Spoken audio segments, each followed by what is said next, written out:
কিন্তু আমাদের চাহিদা শেষ নাই। তাই যার চাহিদা যত বেশি শেষ হয় না, সেই হাবিয়া দুজকে আছে। The bottomless pit is waiting for him who is hankering after wealth and pomp and glittering. এই প্রশ্নের উত্তর যদি জানাও থাকে বলব, আমার রিকোয়েস্ট করব। প্রশ্নটা সুন্দর না বলি?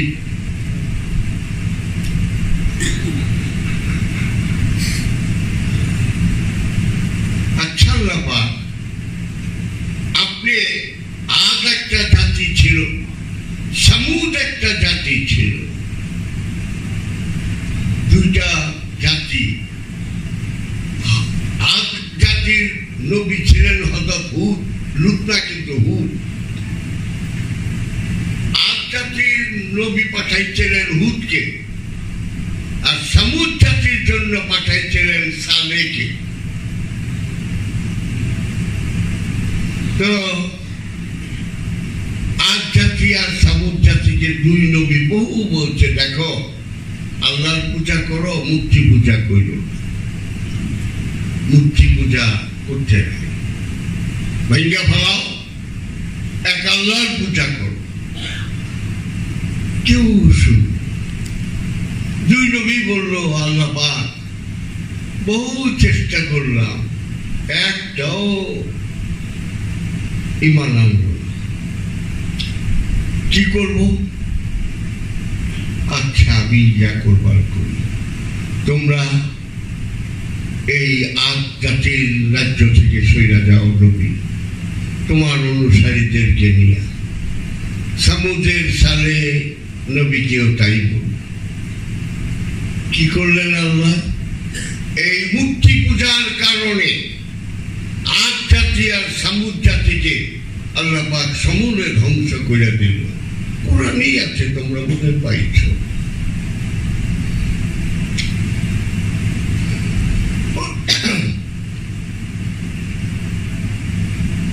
দেখো দুর্বলতা।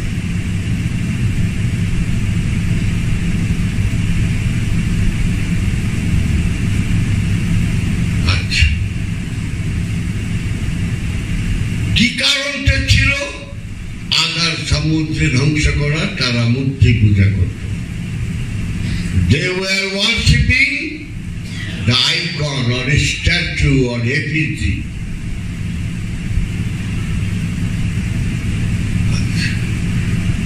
আল্লাহ পাক তোমাকে যদি প্রশ্ন করি অন্যায় হবে?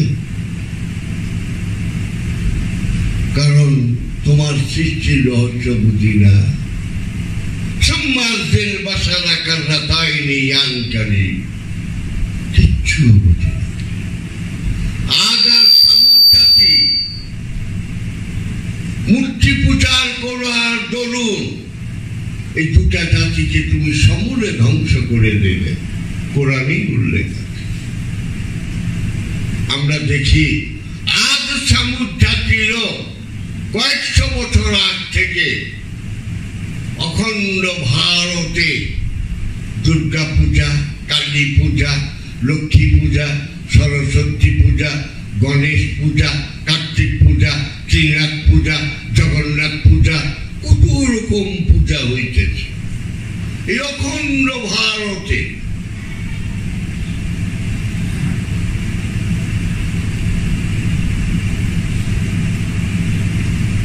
এই জাতিকে তুমি কেন ধ্বংস করলা না? এও তো মূর্তি পূজা করে, ওই লোক বার করে না।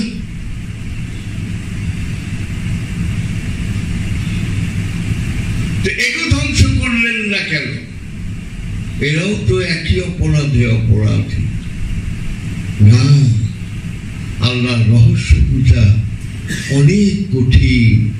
তাই কোরআন বলছেন, ওমান উতিয়ান হিকমাতা ফাকাত খায়রান কাসীরান। যাকে আমি রহস্যের জ্ঞান, যাকে আমি গুপ্ত জ্ঞান দান করেছি, জেনে রাখো তাকে আমি যথেষ্ট রহমত দান করেছি, প্রচুর কল্যাণ দান করেছি।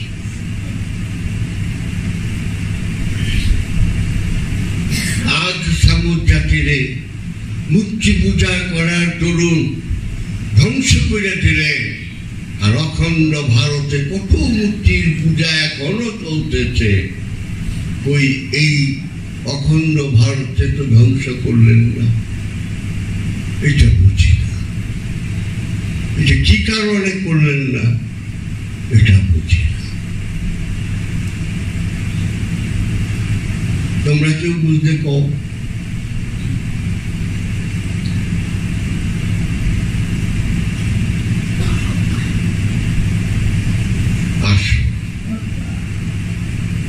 ولا تزر وزرة وزر أخرى وإن تدعو مثقلة إلى حملها।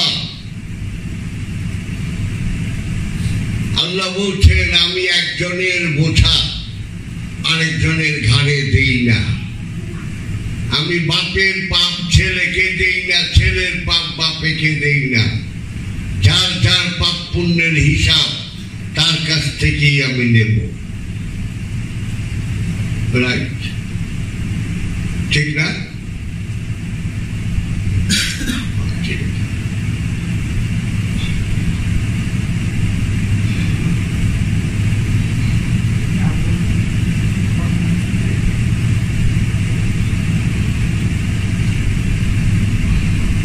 আপনি জান্নাতে যখন আদম হাওয়া জান্নাতে অবস্থান করছেন, আপনি বলে দিলেন সব ফল খাও, জান্নাতে যা কিছু আছে সব কিছু ভোগ করো, কিন্তু ওই নিষিদ্ধ ওই মানা করা গাছটা খায়ও না, গন্ধম খায়ও না, গাছের স্বাদ গ্রহণ করো না।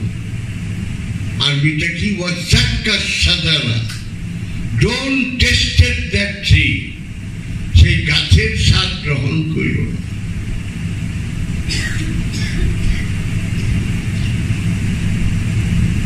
না। বলে দিলেন সব কিছু তার আরামে আছে আদম হাওয়া। বাবা শয়তান আইসা জান্নাতের দরজার সামনে ভিতরে তো ঢুকা পারবো না, আইসা বলতেছে, Adam, believe me, I am your sincere friend. Adam, বিশ্বাস করো, আমি তোমার একদম প্রাণ প্রিয় বন্ধু। সবকিছু খাও খাও, কিন্তু যেটা মানা করছে ওইটা যদি একবার খাও, আঙ্গুর, বেদানা, আঙ্গুর পৃথিবীর ফল, ওইটা তো আর জানি না জান্নাতে, এইসব চুক্কা লাগো, খাইবা দিচ্ছে। যে ফলটা খাইতে আল্লাহ তোমাকে মানা করছে, যে গাছের স্বাদ লইবা, ওইটা সবচেয়ে মজা।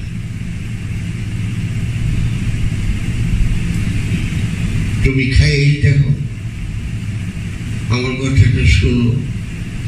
আমি এত বছর বন্দেগী করছি, তুমি তো জানো, এই সেই যাই হোক, আদম আর হাওয়া দুইজনে মিলা কি একটু খায় দিই না, প্রথম না আর কিছু ওই কয় বট পাতা না কি পাতা দিয়া অন্ধকার ঘর বানাইছে, আল্লাহ অন্ধকারে তুলে, তারপরে তারা গন্ধম খাইল, মানে গাছের স্বাদ গ্রহণ করল। গাছের স্বাদ গ্রহণ করার পরে আল্লাহ বলল, আদম, না করছিলাম সেই গাছে স্বাদ গ্রহণ করলা কেন? কারণ ভুল করছে, মাফ করে দাও।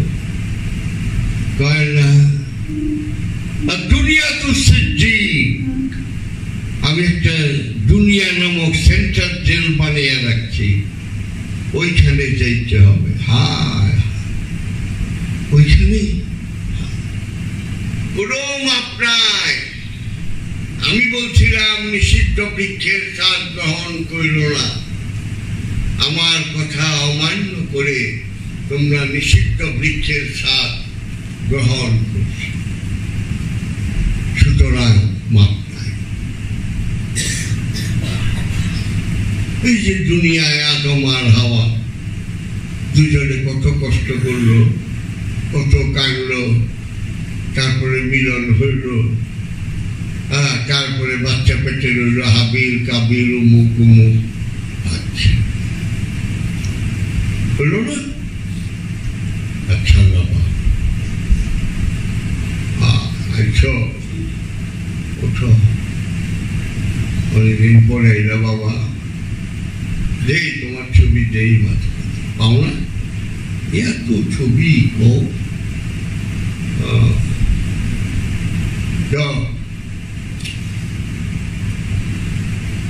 বললো আল্লাহ আমাকে মাফ করে দাও। কয়টা মাপের প্রশ্নই আসে না। দুনিয়ার এই যাতনা তোমাকে ভোগ করতেই হবে, এই দুনিয়ার জঞ্জালে তোমার থাকতেই হবে। কারণ তুমি জানো দুনিয়া একটা সেন্টার জেল, জেলখানায় যেরকম কষ্ট হয় তোমাকেও কষ্ট হয়।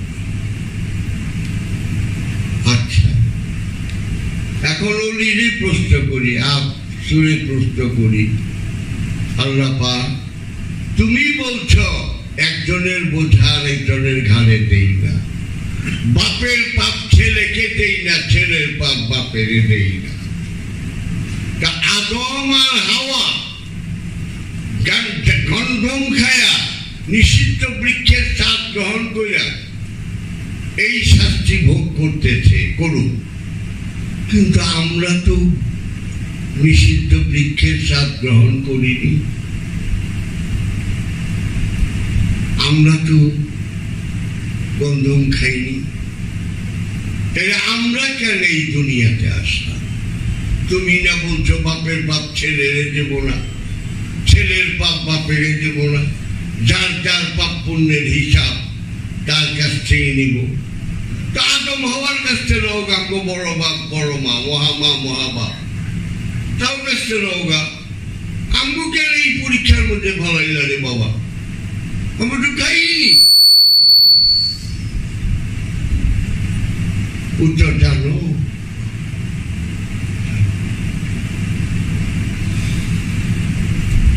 তোমার বাপে পেটের মধ্যে এইরকম শত শত প্রশ্ন,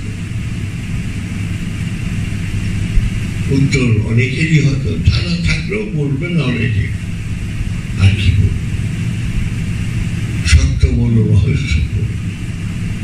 তাই আল্লাহ নিজেকে বলেছেন তাবারাকা ইসমু ওয়া রাব্বুকা ওয়া যুল জালালুল ইকরাম। Blessed to be the name of thy Lord, full of majesty, full of bounty, full of honor or excellence. সুতরাং যা কিছু করো অবনত মস্তকে করো। তাই আল্লামা ইকবাল বলেছিলেন শ্রদ্ধা भी करे शिकवा भी करे बंदे का ये दस्तूर नहीं है। তুমি শ্রদ্ধাও করবা আবার বারবার প্রশ্নও করবা, এটা মুরিদের লক্ষণ না। সুতরাং যুক্তি তর্ক কথা যেখানে কব, ভালোবাসা সেখানেই শুরু। ভালোবাসায় কথা থাকে না, থাকে আবেগ, থাকে মূর্ছনা, থাকে নিজের শরীরের মধ্যে একটা অকল্পনীয় কম্প। প্রেমের মধ্যে কথা না, তাই প্রেম করা যায় না, প্রেম হয়ে যায়। বৃষ্টি বৃষ্টি বানানো যায় না, বৃষ্টি আপনিই হয়। কচুরি পানা নিচে চলে না, ওটা স্রোতে চালিয়ে নেয়। অ্যাক্সিডেন্ট করা যায় না, অ্যাক্সিডেন্ট হয়ে যায়। তাই এই দুনিয়াতে আসছ, এই দুনিয়াতে এই জীবন্ত শরীরটাই তোমার জীবন্ত কবর। মাটির গর্তে কোনো আযাব নাই, প্রতিনিয়ত আযাব হচ্ছে এই জীবন্ত দেহ কবরে। কত ঝুট ঝামেলা, সংসার চালানো কত রকম আঘাত খাচ্ছি। সুতরাং দিন আসিলে রাত্রি কোথায় যায়, রাত্রি আসিলে দিন কোথায় যায়,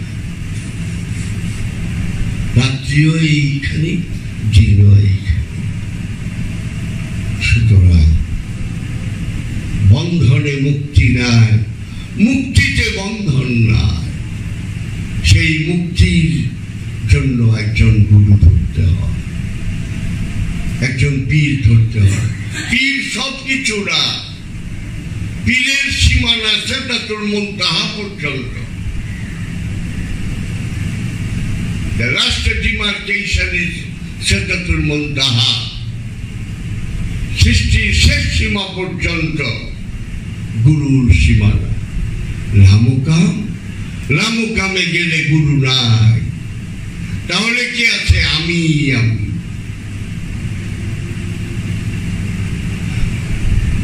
লামুকামে গেলে আর গুরু থাকে না। তাই মনসুর হাল্লাদ তার গুরুর নাম, তার পীরের নাম একবারও বলেননি। কি বলেছেন? আনাউল হক, আমি একমাত্র সত্য, আমি ট্রু, আমি আল্লাহ। হযরত জুনায়েদ বাগদাদী লামুকামে যে বলে ফেললেন, লাইসা ফি জুব্বাতি সিওয়া আল্লাহ তাআলা, এই জুব্বার মধ্যে আল্লাহ তাআলার কিছু নাই। তার পীর সাজি শক্তির নাম তো একবারও নিলেন না, কারণ সিদরাতুল মুনতাহা পর্যন্তই তার গুরুর সীমানা। লামুকামে গুরু থাকে না, এক থাকে, তাওহীদে এক, দুই থাকে না। তাই ইমামুল আউলিয়া বায়াজিদ বুস্তামি লামুকামে ঢুকেই বললেন, আনা সুবহানি মা জামুসানি, আমি সুবহানি, সব শান আমার।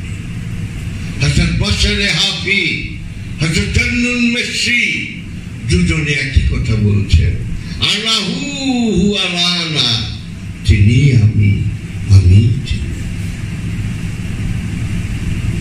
হযরত খাজা গরিবে নওয়াজ খাজা বাবা বলেছেন, ইমানম ইয়ারাম কে আন্দার নূরে হক পানি শুদাম, মতলায় আনওয়ারে সাত সুবহানি শুদাম। আমার থেকে রহস্যের বিচ্ছুরণ হচ্ছে, রহস্যের ভান্ডই আমি। খাজা বাবার পীর খাজা উসমান হারুনিও বলেছেন, জুমলা পানা দশতে বটু হেচুনা মুন্দা, খাহে কে আনাল্লাহ হে বুগু, খাহে কে হুয়াল্লাহ। যখন সম্পূর্ণরূপে তুমি ফানা হয়ে যাও, ইচ্ছা হয় বলো তুমি আল্লাহ অথবা সে আল্লাহ, একই কথা।